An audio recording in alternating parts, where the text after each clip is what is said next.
ayat-ayat Al-Quran, hadis-hadis Nabi sallallahu alaihi wasallam, ilmu-ilmu agama. Moga-moga dengan demikian Allah menurunkan rahmat kepada semua, Allah menurunkan rahmat kepada kita semua dan keberkatannya, dan moga-moga dengan demikian hati kita semakin bersih, semakin tunduk untuk patuh kepada perintah Allah Subhanahu wa taala, dan dalam waktu yang sama juga dapat kita menjauhkan daripada perkara yang mungkar. InsyaAllah pada malam ini kita sambung pengajian kita. Kita menggunakan kitab Mabahis fi Ulumil Qiraat yang membicarakan tentang ilmu bacaan-bacaan Al-Quran. Apa yang telah kita belajar sekian lama ini, kita membicarakan tentang qiraat, ilmu qiraat. Kita telah membicarakan tentang qiraat yang dikatakan qiraat yang besar, ada yang 10, kemudian ada qiraat yang kecil, ada yang 7, ada yang 3. Kita telah bicarakan keseluruhannya dan telah kita baca. Kemudian kita telah mempelajari tentang yang namanya qiraat syazah, yang mana kita fokuskan surah Al-Fatihah dahulu. Ada lebih kurang 70 wajah bacaan yang telah saya terangkan, bentuk wajah syazah. Kemudian pada kuliah kita yang terakhir, kita membicarakan tentang disiplin ilmu lain yang terkait apabila kita membaca surah Al-Fatihah. Dan yang terakhir kita membicarakan tentang ilmu fawasil. Kita berhenti dekat sini ni 2 bulan 12 kita punya kuliah kita yang terakhir. So kita ambil pada tajuk ni balik, iaitu tempat-tempat wakaf surah Al-Fatihah. Dia satu disiplin ilmu. Apabila kita baca mana-mana surah, kita membaca Al-Quran keseluruhannya, ada satu disiplin ilmu namanya ilmu fawasil. Ilmu fawasil ni ialah satu disiplin ilmu bagaimana ulama-ulama dia menyusun nak mengira bilangan ayat-ayat Al-Quran. Bilangan ayat-ayat Al-Quran tu bagaimana ulama nak kira, nak pastikan surah Al-Fatihah itu yang dikatakan sab'ul mathani itu dekat sini berhenti, kat sini berhenti, kat sini berhenti dia. Jadi ada dibina satu disiplin ilmu yang namanya ilmu fawasil. Ilmu fawasil untuk mengira ayat-ayat Al-Quran, wakaf dekat mana. Jadi bila kita baca Quran tu sebenarnya bukan satu benda yang mudah kita baca, sebab dah sampai dekat kita ada Quran ni, kita baca je lah. Habis sebenarnya nak jadi Quran yang ada pada kita ni, bermula daripada zaman Nabi nak sampai pada kita, bukan satu disiplin yang mudah. Salah satunya ialah ilmu fawasil. Selain daripada kita ilmu qiraat, kita membaca ayat Quran, ilmu fawasil bagaimana ulama-ulama nak menentukan tempat-tempat wakaf. Jadi katakan ni dalam slide ni disebutkan pengenalan ilmu fawasil adalah ilmu yang membincangkan mengenai bilangan ayat dan surah dalam Al-Quran serta akhir dan permulaan bagi setiap ayat. Disebut ke sini akhir sebab ulama-ulama ni bila dia kira berhenti tu dekat akhir mana. Bismillahirrahmanirrahim, alhamdulillahirabbil alamin, arrahman arrahim, maliki yaumiddin, iyyaka na'budu wa iyyaka nasta'in, ihdinas siratal mustaqim. Jadi tempat berhenti akhir tu lama dia akan kira. Tu akhir. Alhamdulillahirabbil alamin, arrahmanir rahim. Ujung itu yang dia katakan ujung ayat, ataupun dia dalam bahasa Arab dia kata ra'sul ayah. Disebut sebagai Ra'sul ayah. Ni kepala ayat lah. Ra'sul ni kepala, ayah tu ayat, kepala ayat. Tapi kepala bukan kat depan, dia berada pada ujung. Al-Alamin, Ar-Rahim, Ad-Din, kalau surah Fatihah. Itu nama dia. Dan juga permulaan bagi setiap ayat. Bila dia berhenti dekat ujung tu, kemudian nak sambung depan tu, dia jadi permulaan ayat. Itu disiplin ilmu fawasil. Kita nak mengira ayat-ayat dalam surah Al-Fatihah dan juga Quran. Perbincangan ilmu ini ialah surah Al-Quran dan ayat-ayat dari bilangan-bilangan yang lepas. Okey. Bagaimana kaedah fawasil ini diterapkan? Bagaimana ulama menentukan satu persamaan ayat, bentuk persamaan ayat sebelum dan selepasnya dari segi panjang dan juga pendek. Bagaimana ulama-ulama ni nak tentukan ni berhentinya kat mana, boleh berhenti ke, ada tanda wakaf ke tak ada tanda wakaf. Salah satu kaedah dia sama sebelum dan juga selepas. Dari sudut panjang pendek dia. Satu tu menjadi satu kaedah yang dipegang oleh ulama nak tentukan panjang-panjang ayat itu kan. Wadduha wallaili idza saja ma wadda'aka rabbuka wa ma qala kan. Jadi panjang pendek itu diambil kira. Kemudian para ulama bersepakat dalam pengiraannya. Ada ayat-ayat Al-Quran yang memang para ulama, para tabi'in, para sahabat ambil daripada Nabi, sepakat bilangan dia. Berhentinya dekat mana, cara berhenti memang diambil Nabi aja begitu. Itu juga menjadi satu kaedah. Sebab ada waktu ketika Nabi SAW dia baca Quran, dia berhenti dekat tempat ni. Contohnya surah Fatihah. Ada yang mengira yang Nabi baca siratal ladzina an'amta alaihim, Nabi berhenti kat situ. Ghairil maghdubi alaihim waladdallin. Jadi siratal ladzina an'amta alaihim dia jadi satu tempat berhenti, tanda wakaf. Ada bulat dekat situ. Ada yang Nabi ketika mana dia baca surah Fatihah, ada sahabat yang dengar Nabi tak baca bismillah, Nabi terus alhamdulillahi rabbil alamin. Sahabat ada riwayat menyebutkan tanpa basmalah, tanpa bismillahirrahmanirrahim. Ada keadaannya begitu. Ada yang Nabi baca bismillahirrahmanirrahim so ada kepelbagaian. Jadi benda-benda begini diambil kira. Kalau macam mazhab Maliki, dia kata baca bismillah tu bukan ayat, dan baca bismillah tu dah hukumnya dah lain. Okey. Kemudian yang ketiga, sempurna maksud dan juga makna. Tu yang ketiga. Yang keempat, persamaan di akhir sesuatu ayat dengan ayat yang lain. Ni jenis ujung dia kan, qafiyah kalau dia kata Arab ni. Ujung tu bagaimana?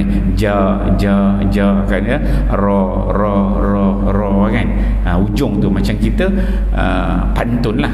Macam pantun tu kan, ujung rima dia tu sama. Itu juga diambil kira. Kemudian yang seterusnya, perceraian antara satu kalam dengan kalam yang lain. Maksudnya di antara satu kalam ni, satu potongan makna ayat tu dengan makna yang lain. Jadi potongan tengah tu juga menjadi pemisah. Nak kenal satu ayat dengan satu ayat yang lain. Ini ulama letakkan garis nak mengenali bagaimana tanda wakaf itu. Kemudian kita berhenti dekat sini. Saya urai balik ini. Ulama yang membincangkan ilmu disiplin, ilmu pengiraan ayat ni, ulama dia kat mana? Ulama dia ada 7 ulama yang besar. Yang pertama dia sebutkan sebagai Madani awal. Ini orang Madinah. Orang Madinah geng yang pertama. Madinah ni dia ada 2, Madani awal dengan Madani sani ataupun Madani akhir. So ada 2 geng daripada Madinah. Sebab ada tok guru daripada Imam Nafi', kemudian ada tok guru daripada Abu Ja'far, guru pada Imam Nafi'. Itu saya dah pernah sebut dah sebelum ni. Kemudian ada yang ketiga, yang ulama-ulama daripada Mekah. Kalau dia Madani awal ni ialah wa huwa ma yarwihi an Nafi'. Madani awal ni ialah yang daripada Imam Nafi', daripada syekhnya Abi Ja'far. Al-addu allazi i'tamadnahu liqalun. Ini perkiraan bagi Qalun. Bagi kan ada. Yang kedua tu riwayat antara Qalun dan juga Warsh. Kalau Qalun ini dia merujuk kepada Madani awal.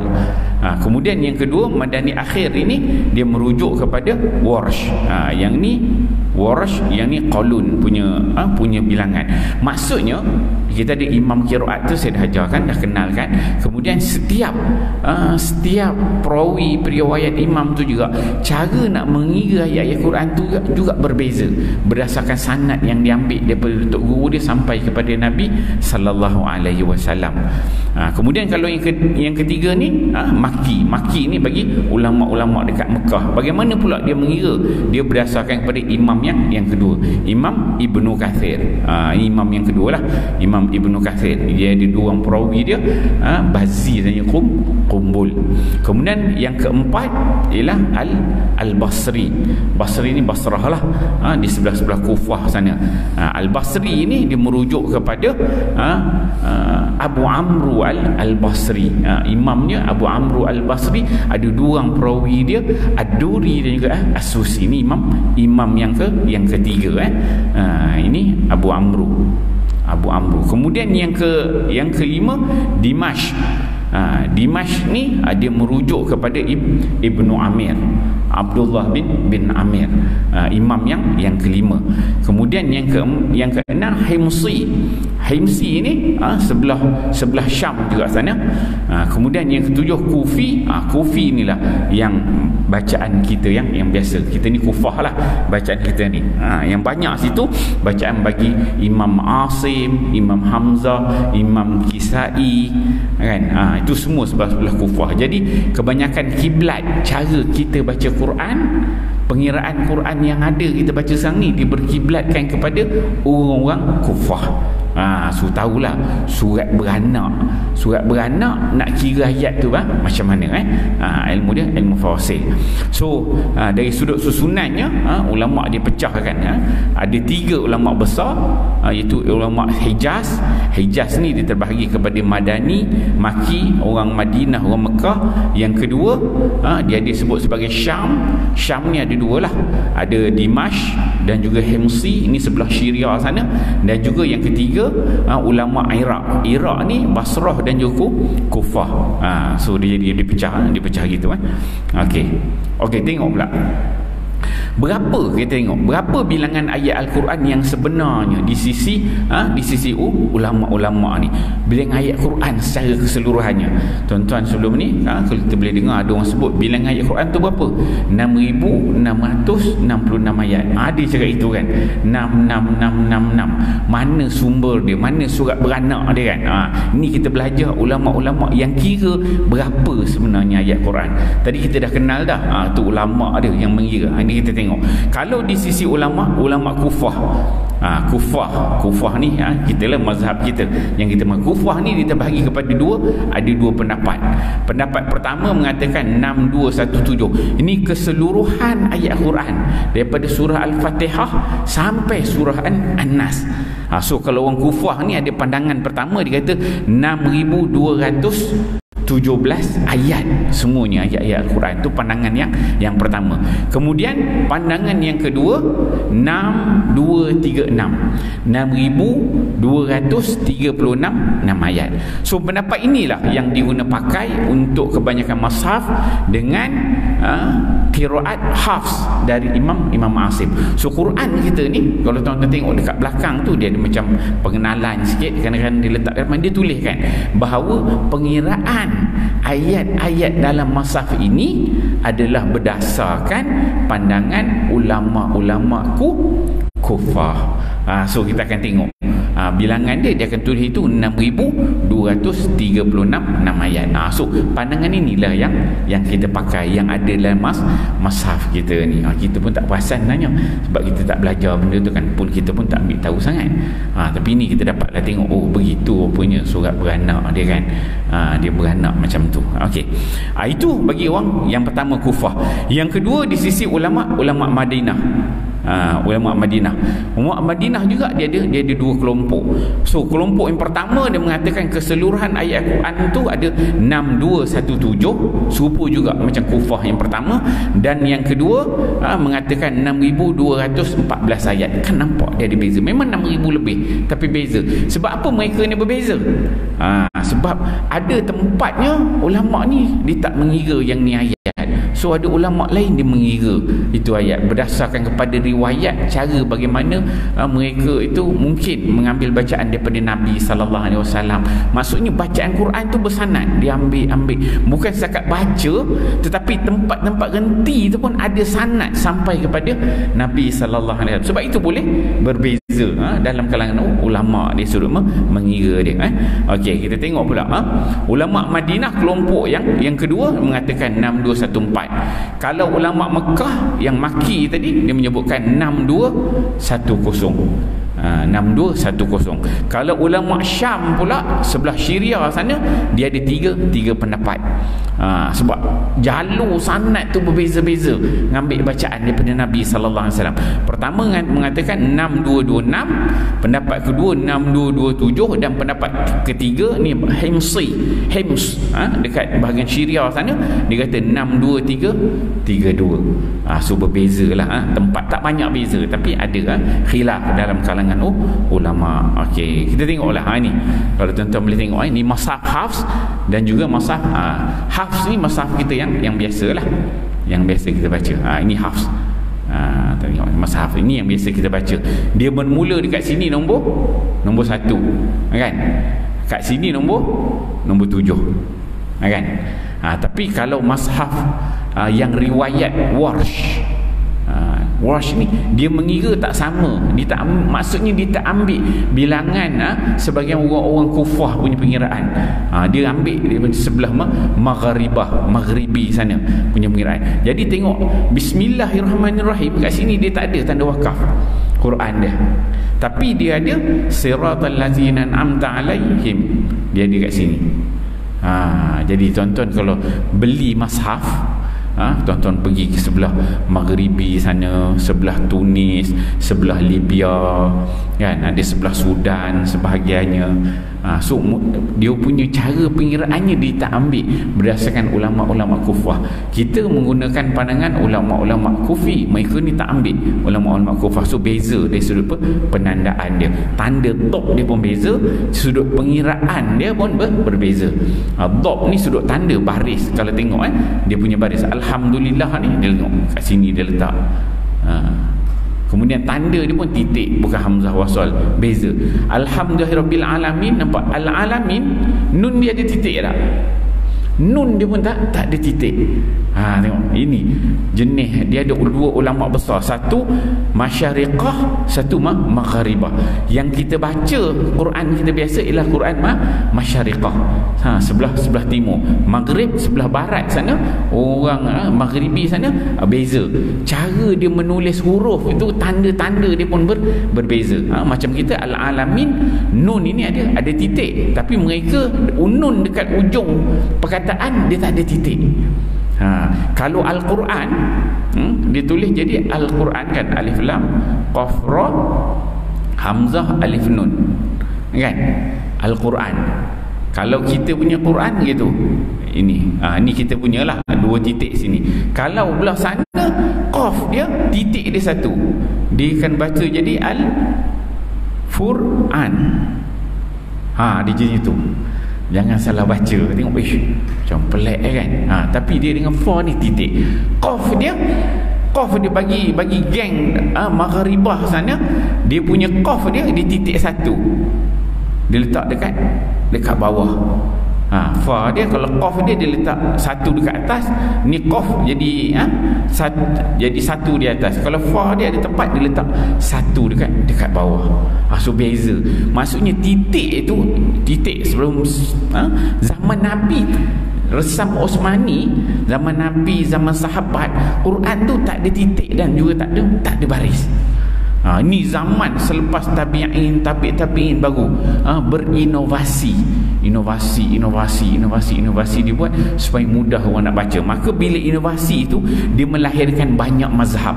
Mazhab A, mazhab B, mazhab C. Yang besar dia, kalau penandaan ni, ulama daripada masyariqah yang kita pakai, maghribah sebelah Maghrib sana, Libya sebelah Maghribi sebelah Libya, sebelah Tunis sana. Kemudian ada satu lagi ulama Andalus. Tiga lah yang nampak ketara sikit. Okey. Cuba kita tengok tanda-tanda dia pun berbeza. Tengok kalau ujung sini tak ada. Nasta'in, ujung dia tak ada. Kaf dia pun berbeza dengan cara penulisan kaf kita. Kalau kaf kita macam ni. Di kaf dia macam ni. So dia berbeza. Okey, tu boleh nampak lah beza. So tanda wakaf lah ni tadi. Saya nak fokuskan pada tanda wakaf ni lah. So kita boleh nampak tanda wakaf dia berbeza. Ni dalam surah. Okey, ini dari sudut tengok antara Hafs dan juga Warsh. Kita tengok pula dari sudut ulama-ulama pula. Ulama-ulama yang tadi saya sebutkan, yang mengira ayat-ayat Al-Quran tu, surah Fatihah saja, yang mana tadi ada yang disebutkan sebagai Madani awal, Madani akhir, Makki, Basri, Dimashqi, Kufi, kan. Ni semua dia ulama dia tu 3, 4, 5, 6. So ada 6. Maksudnya zaman Nabi tu bila berkembang bacaan itu, dia melahirkan ulama-ulama, dan ulama tu dihantar. Ada yang duduk kat Madinah, ada duduk dekat Mekah, ada duduk dekat Kufah, ada duduk dekat Basrah. Jadi ulama ni masing-masing berdasarkan bacaan yang diambil daripada Nabi, apa yang dia baca, apa yang dia faham. Setiap satu tu dijadikan satu disiplin ilmu. Jadi bagi surah Al-Fatihah, sebab kita study surah Fatihah ni, kalau perkataan Bismillahirrahmanirrahim, Ar-Rahim ni, okey, kan, ayat yang pertama ni, Bismillahirrahmanirrahim, ayat yang pertama yang mengira Bismillahirrahmanirrahim itu sebagai satu ayat hanyalah ulama daripada Mekah dan juga daripada Kufah. Kalau tuan-tuan nak tengok dominan, maksudnya sekarang ni dia ada berapa? Ada 6 dipecahkan ulama-ulama yang tersebar ni, yang mengajar Quran ini. Sebenarnya Bismillahirrahmanirrahim yang wakaf itu 2 je, yang kat Mekah dan juga dekat Kufah. Situ aja mengiranya Bismillahirrahmanirrahim sebagai satu ayat Al-Quran. Selain begitu dia tak kira bismillah itu sebagai satu ayat Quran. Dan kita kebetulan kita pula ni Quran kita ni Quran Kufi. Jadi Quran Kufi kita pakai yang ni lah, Kufah. Memang Bismillahirrahmanirrahim ada tanda waqaf, ada nombor 1 kat situ. Sebagaimana saya sebut Imam Syafi'i dia orang Mekah. Dia besar kat Mekah, dan bacaan Imam Syafi'i pun berdasarkan bacaan orang Mekah. Okey. Kemudian jadi bila tak ada dekat Bismillahirrahmanirrahim ini sebagai satu ayat, sedangkan surah Al-Fatihah dia memang kena 7 ayat. Sebab dalam hadis dia sebut sab'u al-mathani, surah Fatihah tu memang ada 7 ayat Nabi sebut. Jadi boleh tak boleh dia kena ada 7 tempat waqaf yang mengira sebagai ayat Al-Quran. Jadi bagaimana? Kalau kita tengok daripada ulama-ulama ni, maka di sana ada ulama yang mengira siratal lazina an'amta alaihim. Alaihim yang pertama tu, siratal lazina an'amta alaihim yang pertama tu, situ ada tanda waqaf. Macam orang sebelah maghribi sana, Quran dia tanda sedemikian. Jadi antara 6 ni, 4 ulama besar yang mana mereka ni mengira siratal lazina an'amta alaihim, Quran mereka ada tanda wakaf dekat situ. Siapa dia? Orang Madinah. Madinah gang pertama, Madinah gang kedua, orang Basra, Al-Basri. Basri ni Iraq juga. Cuma Kufah tu lagi besar, Basrah tu ke atas sikit, dalam 400 kilo. Kemudian Dimashq ni belah-belah Syria sana. Damsyik sana, sebelah Syria sana. Jadi orang Damsyik, orang Basrah, orang Madinah, semua ambil siratal lazina an'amta alaihim tu sebagai satu ayat dia tu.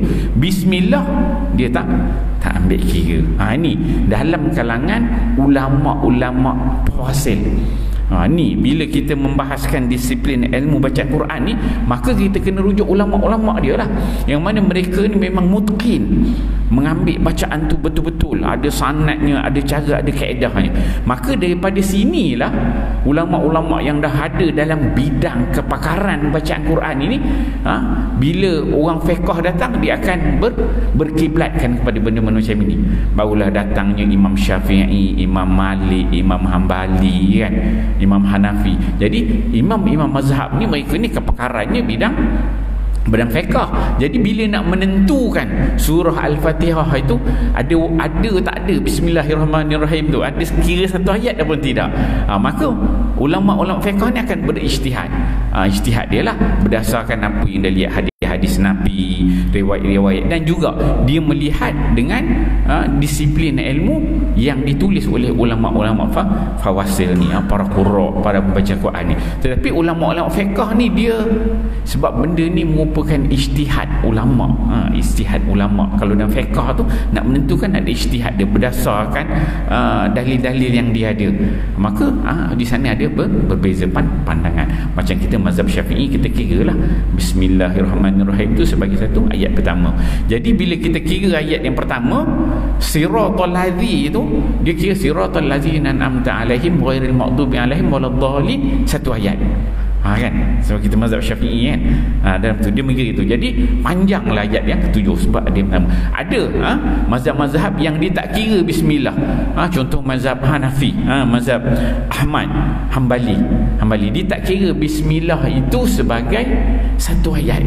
Sebab itu bila kita pergi Mekah, tuan-tuan pergi Mekah semayang kat sana, bismillah tu dia baca sir perlahan aja.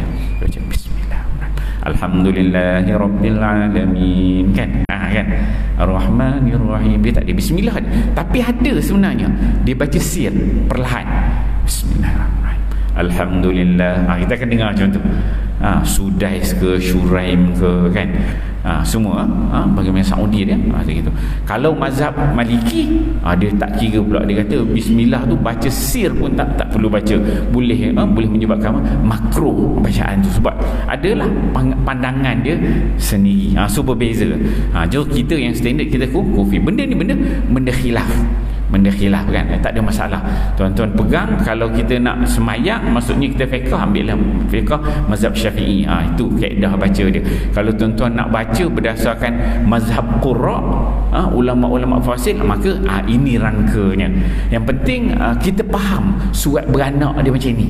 Bila kita faham, tak ada lagi tu, kau ni betul lah baca tu ni, kau baca gini pasal begini ni, pasal begini, ini tak sah semayang. Tak adalah kita begitu. Terpentingnya kita memahami disiplin ilmu begini. Jarang orang cerita benda ni, tapi bila kita ngaji qiraat ni, dia landing dia sampai dekat sini lah, dia punya landing. Kalau belajar tajwid dia tak landing sini. Belajar qiraat ni kita akan landing dekat sini. Okey, itu perbahasan tentang tu. So kita dah kenal, maksudnya surah Al-Fatihah tu dari sudut wakaf ada dua khilaf. Ada dua tempat khilaf. Satu ayat yang pertama, Bismillahirrahmanirrahim. Jadi yang berhenti Bismillah ni kira satu ayat, siapa dia? Ulama Mekah dan juga ulama Kufah sahaja. Kemudian yang selain pada itu, dia tak kira Bismillah sebagai ayat, dia kira siratal ladzina an'amta alaihim tu sebagai ayat yang ke-6. Ghairil maghdubi alaihim waladdallin, amin, itu yang ke-7. Jadi maksudnya selain daripada orang Mekah dengan Kufah, dia kira alhamdulillahirabbil alamin tu ayat yang pertama. So nampak ada beza dia kan kat situ alright. Okey, kita tengok okey, ini pembahagian dia punya ulama-ulama tadilah, dia pecahkan. Kalau kita belajar dalam pengiraan ayat tu, dia ada orang Mekah ni dia ada rumus dia lah. Dia ada rumus dia, Hujrun, Qutrun orang Madinah, kemudian Sadrun orang Madinah dengan orang Mekah, Nahrun orang Syam, orang Kufah, orang Basrah. Kalau Kuthrun orang Madinah, orang Mekah, orang Syam. Kemudian Muthrun orang Mekah dan juga orang Kufah. Ni bila kita belajar mendalam, maksudnya setiap satu tu dia ada disiplin ilmu dia dan dia ada rumus-rumus dia. Jadi kalau ulama-ulama ni dia akan buat matan, dia akan buat macam syair-syair. Jadi bila orang belajar disiplin ilmu, dia akan baca syair je. Bila baca syair tu dia dah tahu dah, ni dalil ulama ni kira gini, ulama ni kira begini. Ni semua rumus-rumus dia kan. Kemudian ada rumus dalam bentuk huruf pun ada, alif, ba, jim, dal, ha, waw. Itu jenis lah, Madani awal, Madani akhir, Maki, Syami, Kufi dan juga Basri. Okey, habis tentang tajuk, maksudnya bagaimana pengiraan ayat yang namanya waqaf, yang ujung ayat tu. kan. Ni ujung ayat dah. Ujung ayat. Tadi kita dah habis dah. Itu ilmu fawasil. Sekarang ni kita masuk pula, kita nak masuk tentang ilmu wakaf pula. Lain. Tadi berhenti namanya ilmu fawasil. Fawasil ni nak berhenti tu dekat mana? Yang jenis ada bulat wakaf, nak kira bilangan ayat. Okey, sekarang ni kita masuk pula nak kira bagaimana cara nak berhenti. Cara nak berhenti ilmu wakaf dan juga ilmu ibtidak. Tadi penandaan tanda wakaf tu. Yang ni kita masuk pula bagaimana tempat-tempat yang boleh berhenti, tempat-tempat yang tak boleh berhenti. Kalau ayat tu panjang, kat mana nak berhenti, kat mana nak mula balik, kan? Tak nak ambil yang ujung kepala ayat itu tak payah. Itu kita tinggalkan tu. Sebab itu dah settle dalam fawasil. Kita dah jelas. Yang ni yang tengah-tengah pula. Alhamdulillah boleh berhenti tak? Lillah boleh berhenti tak? Rabbi boleh berhenti tak? Itu ilmu wakaf ibtidak, dia nak bincang bab tu. Okey. Kita tengok. Okey, sekarang ni kita bincangkan surah Al-Fatihah. Kita memfokus surah Al-Fatihah. Dan antara ulama besar yang menjadi kiblat, macam tadi kita ceritakan ada orang Syam, Kufah, Basrah. So dalam nak menentukan berhenti itu boleh ke tak boleh, dia lahir juga ulama-ulama yang menulis kitab. Contohnya ialah Sajawandi. Sajawandi ni ulama lah, nama dia Sajawandi. Dia ada kitab nama dia Ilalul Wuquf. Jadi rujukan lah Ilalul Wuquf Sajawandi. Maksudnya kebanyakan kitab Quran ini dia nak meletakkan tanda wakaf. Mana ayat nak letakkan jim, ha, mim, kan, lam, alif, kan. Itu saya bincangkan kemudian. Ada tempat to, kita akan jumpa, saya akan terangkan bagaimana benda tu boleh berlaku. So berdasarkan apa? Inilah lahirnya ulama-ulama yang dia buat kitab berdasarkan kepada ilmu-ilmu yang dia ada. Yang ini dia lebih kepada merujuk kepada dari sudut bahasa Arab lah, nak tentu boleh tak boleh, nahu, sorof, grammar dia, ataupun bergantung kepada qiraat. Kalau tadi ilmu fawasil tadi, dia ni bergantung kepada memang ada sanad sampai kepada Nabi sallallahu alaihi wasallam. Kemudian ada persamaan, ada beberapa kriteria yang diletakkan. Tapi wakaf dan ibtidak ni dia tidak sepenuhnya bergantung pada jenis bersanad. Dia lebih kepada dari sudut tafsir, makna sempurna, dari sudut grammar dia betul tak, dia ada syarat, jawab syarat, dia ada naat, man'ud, badal, mubdal. Adalah kaedah nak sempurnakan subjek, predikat dari sudut grammar gitu. Okey, kita tengok. Kalau tadi yang pertama namanya Sajawandi ni, kitab dia Ilalul Wuquf, surah Fatihah, berapa tempat dia kata wakaf, apa jenis wakaf, apa nama wakaf dia.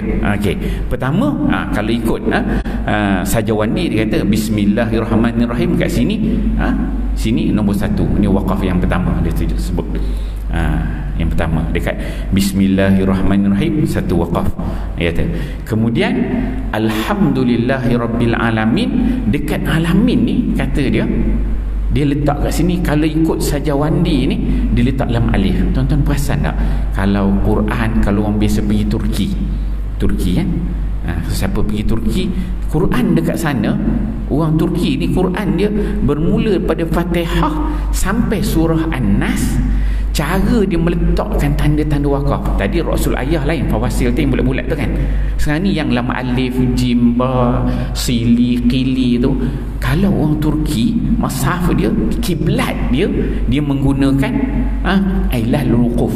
Ni kitab Ilalul Wuquf oleh ulama nama dia Sajawandi. Orang Turki dia ambil fully daripada surah Al-Fatihah sampai surah An-Nas. Dia ikut betul. Sebab itu boleh katakan, tengok bila tempat Alhamdulillahirabbil alamin, walaupun ada tanda wakaf, atas tu dia letak lam alif. Kan? Apa ni surat beranak dekat sini rupanya. Kat sini ada lam alif. Jadi kalau ikut Sajawandi dia kata Alhamdulillahirabbil alamin tu dia letak lam alif. Lam alif tu maksudnya dia bukan masuk lock, tak boleh berhenti. Dia tanda wakaf tadi ada dah. Tapi lam alif ni memberi maksud, dia sebut ni litisalil as-sifah bil mausuf. Ayat yang pertama tu bismillah, dari sudut makna ya, dengan nama Allah yang maha, dengan nama Allah yang maha pemurah lagi maha penyayang. Alhamdulillahirabbil alamin, segala puji bagi Allah Tuhan semesta alam.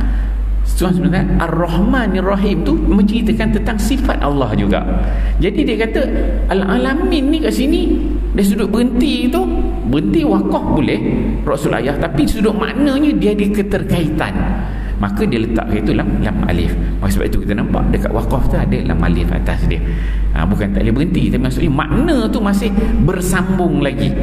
Kalau ikut dia, kalau ikut Sajawandi. Jadi dia kemudian Ar-Rahmanir Rahim, dekat Ar-Rahmanir Rahim ni ayat yang ketiga ni ayat yang ketiga. Dia letak lam alif juga lagi. Ini Sajawandi punya style. Kemudian kazalika dia kata dekat Ar-Rahman Rahim Maliki Yaumiddin, dia letak tanda wakaf betul pada ayat yang keempat. Ar-Rahmanir Rahim, yang Maha Pengasih lagi Maha Pengayang, Maliki Yaumiddin, yang menguasai hari pembalasan. Sampai ayat yang keempat ni bagi Sajawandi dia kata baru sempurna satu cerita, satu potongan bagi dia kat situ. Cerita cerita itu berhenti kat situ.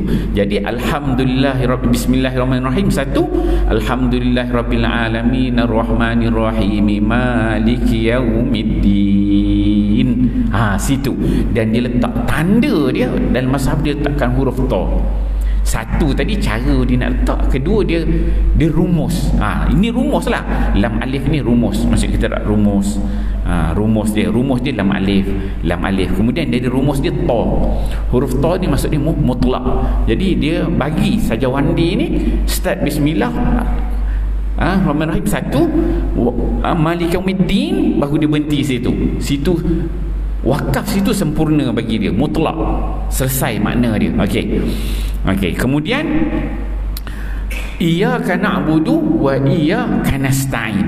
Dekat nasta'in ni juga dia letak ayat yang kelima. Dia letakkan, ni ayat yang kelima, dia letakkan huruf ta, rumus pada wakaf itu. Pada tanda tu huruf ta tu maksudnya mutlak, berhenti, sempurna. Ini kita tak nampak kat tengah ayat sebab ayat dia pendek-pendek kan. Kemudian ihdinas siratal mustaqim, dekat mustaqim ayat 6 ni dia letak lam alif balik. Dia kata berhenti kat sini, maksudnya makna dia masih terkait dengan yang selepasnya. Sebab dia kata apa? Litisali al-badal mubad mabdul, maksudnya pengganti tu. Ihdinas siratal mustaqim, tunjukkanlah kami jalan yang lurus. Kemudian siratal lagi, jalan yang jadi bersambung. Dia punya makna tu bersambung. Jadi bila makna bersambung, dia kata mustaqim ni tak habis cerita sebab dia bersambung dengan siratal lazi. Jadi bagi Sajawandi dia letak lam alif kat situ. Dia sambung an'amta alaihim, yang pertama ni dia letak lam alif juga. Tak boleh je berhenti kat sini. Siratal ladzina an'amta alaihim, situ pun dia tak ambil. Tadi ada ulama ambil kan, dia tak ambil situ. Ghairil maghdubi alaihim waladdallin. Dia tu sampai waladdallin baru habis. Kalau kita tengok tempat yang besarnya, dia bahagi kepada tiga tempat lah. Ni ad-din ni tempat yang pertama, kemudian yang kedua pada ayat yang kelima, iaitu nasta'in, dan juga pada ayat yang ketujuh. Ayat yang ketujuh. So ada 3 tempat kalau ikut Sajawandi. Sebab itu kalau tuan-tuan kita belajar surah Fatihah, ada setengah-setengah tok guru yang ajar dia tu surah Fatihah ni ada 3 tempat wakaf yang terbaik. Maksudnya kalau dia kata gitu, dia berpegang kepada kitab Ailalul Uquf saja Sajawandi. So kita tahu sebab anak begini rupanya cara dia berhenti gitu okey. Kemudian kalau ayat yang ketujuh ini dia banyaklah siratal ladzina an'amta alaihim, yang nombor 7 kat sini. 7 kat sini dia banyak pengiraan oleh ulama-ulama, mengatakan boleh tak boleh, ada beberapa pandangan. Al-Ambari ada beri pandangan dia, An-Nahas ada, Ad-Dani ada, Al-Ashmuni ada, Al-Ambari, Ad-Dani, banyaklah mereka ni ada alasan masing-masing di sudut makna dia tu kena ke tak kena, tergantung ke tidak. Ini saya tunjukkan satu kitab, nama dia kitab Ailalul Uquf oleh Sajawandi. Okey, kemudian kita tengok yang kedua, ini kitab yang besar juga, kitab Manar Al-Huda. Ini ulama nama dia Al-Ashmuni. Al-Ashmuni ulama. Maksudnya kalau orang belajar nak letak tanda wakaf, dia akan tengok benda ni. Ni letak guru besar. Orang kata macam belajar hadis, ada Sahih Bukhari, ada Sahih Muslim kan, yang besar. Nak tanda wakaf ibtidak ni, ni tok guru dia. Kan? Okey. Kemudian kalau dalam Al-Ashmuni pula, cara dia menulis nak meletak tanda wakaf tu berbeza dengan Sajawandi. Cara dia tulis Al-Jaizah. Ni wajah-wajah yang maksudnya tempat-tempat yang boleh berhenti. Dia kata harus. Jaiz maksud dia harus. Yang harus berhenti dia kata Alhamdulillah, nak berhenti tu.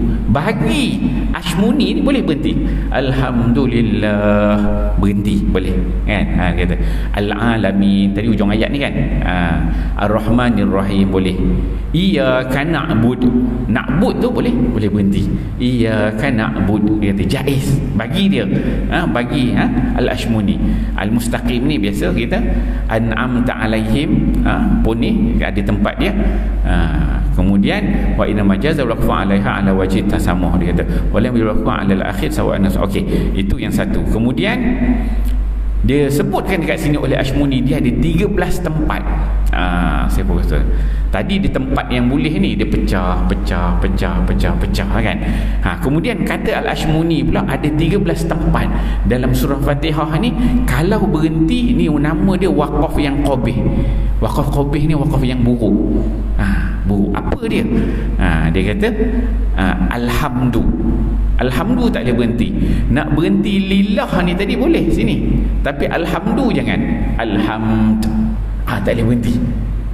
Kemudian Malik Yaumiddin kan, nyanyi berhenti Malik Yaumiddin tak boleh. Tu dia ada 13 tempat. Lepas tu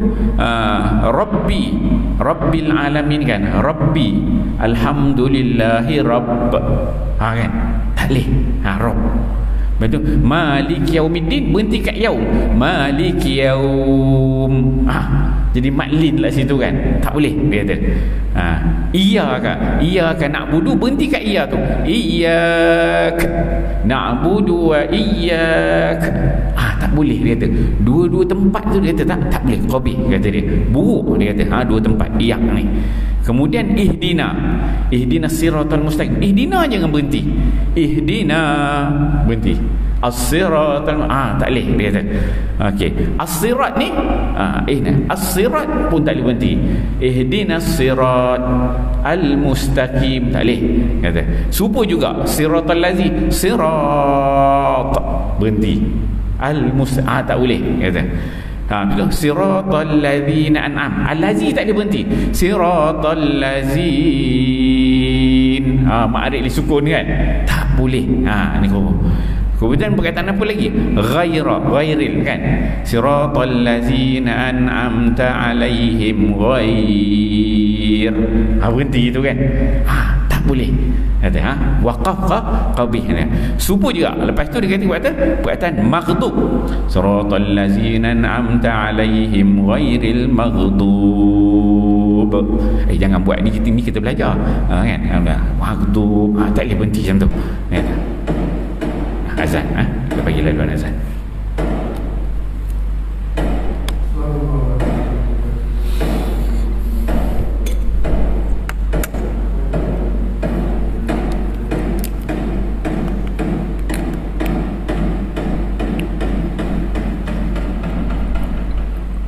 Allah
Muslimin muslimat hadirin hadirat yang dikasihi sekalian ya, kita ambil sikit lagi habiskan slide yang ni.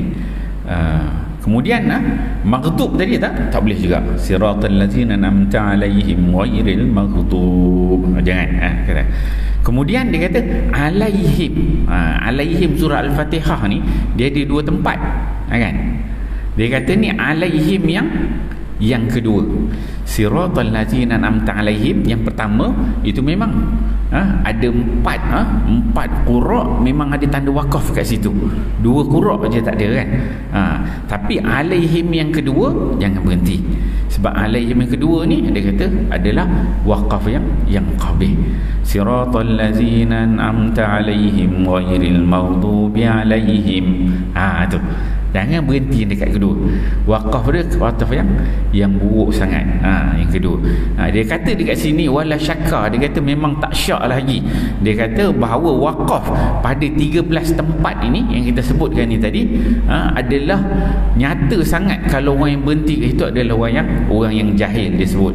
Orang yang jahil yang mana tak tersembunyi lagi ke kejahilan dia tu. Zahir sangat jahil dia berhenti tempat yang begitu. So kita kena tahu 13 tempat.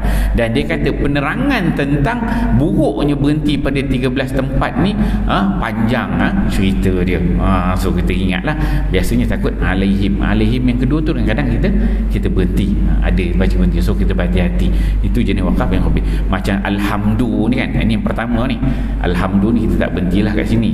Malik ni pun kita tak berhenti. Rabbi kita tak berhenti. Yaum pun kita berhenti. Iyaka tak ada orang kita buat berhenti kat situ, kan? Iyaka na'budu wa iya, dua-dua tempat iya, kan? Ini 5 dengan 6. Ini tempat dia yang kedua. Ihdina tempat yang ketujuh. As-sirat tempat yang ke-8. Kemudian sirat, ihna siratal ladzi tempat yang ke-9. Siratal ladzi alladzi tempat yang ke-10. Siratal ladzina an'amta alaihim ghairil, kan? Ghairil tu tempat yang ke-11. Maghdub tempat yang ke-12 dan juga alaihim yang kedua tempat yang ke-13. So semua ada 13 tempat yang mana ditulis oleh Al-Ashmuni dalam kitab Manarul Huda. Ini wakaf jenis, nama wakaf dia wakaf yang qabih, buruk sangat. Kalau kita berhenti kita wakaf dekat situ. Biasanya kalau kita orang Melayu ni lah takut dekat sini lah alaihim yang kedua ni. Kalau kita terhenti, yang lain tu kita tak buat pun gitu. Mana ada orang baca gitu, kan? Tak ada. Tapi dia terangkan tadi yang jaiz, dia kata alhamdulillah, dia bagi sini, kan? Iyyaka na'bud, yang pelik sikit lah, jarang kita dengar iyyaka na'bud, kan? Okey. Kemudian kita tengok tanda ini kalau tuan-tuan tengok dalam sekarang ni di KDN, Kementerian Dalam Negeri di negara kita lah, Malaysia, sebab yang berkaitan dengan Quran ini dia dikontrol oleh Kementerian Dalam Negeri. Mana-mana Quran yang nak diterbitkan dekat Malaysia, yang nak dijual, dia kena dapat pengesahan daripada Kementerian Dalam Negeri dulu. Dia ada bahagian kawalan Quran, teks Al-Quran. Saya terlibatlah, saya termasuk situ, saya jadi SU situ, Setiausaha Lajnah Tasihih Quran. Jadi ada Quran baru yang dibuat oleh pihak KDN. Dia meletakkan beberapa asas tanda antara yang terkini. Antaranya ialah wakaf dan juga ibtida', kan? Quran ada tanda wakaf dan juga ibtida'. Kalau tuan-tuan boleh dapatkan Quran tu baiklah, mudah nak baca, kan? Okey. Tengok wakaf dan ibtida' ni, apa takrif dia, kita tengok, kan? Sebelum saya berhenti kita ambil sikit. Makna wakaf dari sudut bahasa ialah menahan. Wakaf ni berhentilah, kita tahan. Manakala dari sudut istilah pula, dia kata ialah menghentikan suara pada kalimah. Menghentikan suara pada kalimah sekadar kebiasaan bernapas, dengan niat untuk meneruskan, lagi bacaan. Wakaf ni bukan berhenti terus. Dia ada jenis-jenis dia, kan? Wakaf ni maksudnya kita menghentikan suara pada kalimah mana yang kita nak berhenti itu wakaf, seperti kebiasaan biasa menapas kita, kan? Alhamdulillahi Rabbil Alamin Ar-Rahman. Tengok napas kita biasa, Alhamdulillahi Rabbil Alamin. Biasa kita tarik napas sikit, Ar-Rahman, itu biasa maksudnya. ya, biasa kita berhenti. Tapi dengan niat untuk meneruskan bacaan. Bila niat meneruskan bacaan, itu nama dia waqaf. Kalau ghairil maghdubi alaihim waladdallin, habis kan, yang tu nama dia bukan waqaf, yang tu nama dia al-qat'u. Berhenti, bukan waqaf. Memang ujung tadi tanda waqaf, tapi istilah dia panggil qat'u. Qat'u ni nak tutup Quran, nak sadaqallahul azim, dia panggil al-qat'u, berhenti, bukan waqaf istilah dia. Okey, itu kalau sudut waqaf. Kalau ibtidak pula, ibtidak dari sudut bahasa ialah dia, ibtidak ni kita nak mula, cara kita nak ambil nak mula. Manakala di sudut istilah pula ialah memulakan bacaan pada kalimah tertentu selepas memberhentikan bacaan. Alhamdulillahirabbil alamin Ar-Rahman, itu ibtidak dengan Ar-Rahman. Itu bagi ayat pendek. Kalau ayat panjang kan, mungkin kita nak ambil sikit kan, supaya makna dia sempurna. Ibtidak nanti insya-Allah kita akan saya akan elaborate panjang lagi tajuk ni berkaitan wakaf, ibtidak dan juga disiplin-disiplin yang terkait dengannya. Insya-Allah pada kuliah kita akan datang, kita akan bicarakan lagi tentang tajuk ini supaya kita dapat memahami disiplin ilmu itu dengan baik, insya-Allah. A'udzubillahi minasyaitonirrajim. Bismillahirrahmanirrahim. Alhamdulillahirabbil alamin wassalatu wassalamu ala asyrafil anbiya'i wal mursalin wa ala alihi washabbihi ajmain. Allahumma ja'al jam'ana hadza jam'an marhuma wa tafarruqana min ba'dihi tafarruqan ma'suma wa la taj'al illahumma fina wa la ma'ana wa la man yattabi'una syaqiyyan wa la matruda wa la mahruma bi rahmatika ya arhamar rahimin. Rabbana atina fid dunya hasanah wa fil akhirati hasanah wa qina adzabannar. Wa sallallahu ala sayyidina Muhammad wa ala alihi washabbihi wasallam. Alhamdulillahirabbil alamin. Assalamualaikum warahmatullahi wabarakatuh.